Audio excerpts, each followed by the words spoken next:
Praise the Lord and welcome to Sunday Morning Christian Education. My name is Teraie Deloach. I attend Greater Bethlehem Temple Apostolic Church, located on 4781 Hamilton Avenue in Cincinnati, Ohio, where Bishop James Chapman is the pastor. Today's lesson is titled, Habakkuk Praises God's Faithfulness. And the lesson text comes from Habakkuk chapter 2 verses 1 through 5, chapter 3 verses 17 through 19. The golden text reads, Yet I will rejoice in the Lord. I will joy in the God of my salvation. And it's Habakkuk 3 and 18.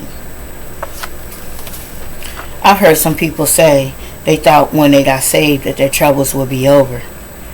Well, that's not true. If anything, it seemed like we gained more trouble.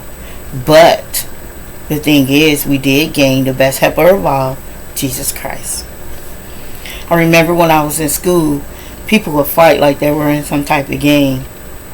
And for the most part, it was a bunch of talk. But as long as you're around your friends, you can talk all the talk you want. But if you got caught by yourself, you would either be trying to talk your way out of something or running for your life. So, you were all alone then. But when you saw your friends come along, then you knew you had help. So you would start talking that junk again. I kind of felt that way, kind of sort of like when I first joined church. As long as I was in church, praising God and listening to the word, I was fine. But the moment I got home, I felt like I was lost and alone. I had to get to know God and build a relationship with Him. I read on how God was, how He would fight my battles, how He would help me. And then I could talk all the talk I wanted to God and my troubles. Now I know He is my strength, my help when I need Him. He is available at all times. He is faithful and a trustworthy God. In today's lesson, Habakkuk prayed about how God was going to punish the people of Judah for their sins. God planned on sending the Babylonians after them. Let me say that again, I'm sorry. God planned on sending the Babylonians after them. The Babylonians were savage and godless people. They were wicked people. Habakkuk was wondering how could God use those evil folks to judge His own special people. There was so much evil in the world today. Habakkuk was wondering why so much evil is allowed. He stated, we may be bad, but we're not as wicked as the Babylonians. Habakkuk's statement was harsh, but he was just being honest. But God accepts sincere and honest complaints and questions. Habakkuk prayed that God would handle the situation in a different way. He wanted God to do the marvelous work He did before, like He did for them in Egypt. He wanted God to show mercy in spite of their sin. He said God did it before so He could do it again.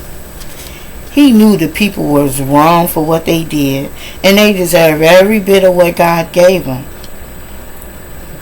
But it's also encouraging to know that when you get in a situation, you can look back and say, God took care of it before, so He can do it again.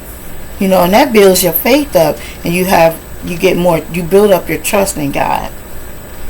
Habakkuk wanted for God's answers to his prayers, but he knew God was in control. He waited even though he knew it probably wasn't going to come out the way he wanted to, but he knew God would answer and it would be fair for whatever he did. Even though he didn't understand, he knew he just had to trust God and be patient. God doesn't owe us anything or any explanation on how He operates. He has the right to do the things however He wants, whenever He wants, and where He wants. God will never disappoint you, but people will. God is a sovereign God, and we are to be thankful and give Him praise at all times, no matter what. No matter what situation we find ourselves in, whether we're good or bad, we still got to trust Him no matter what.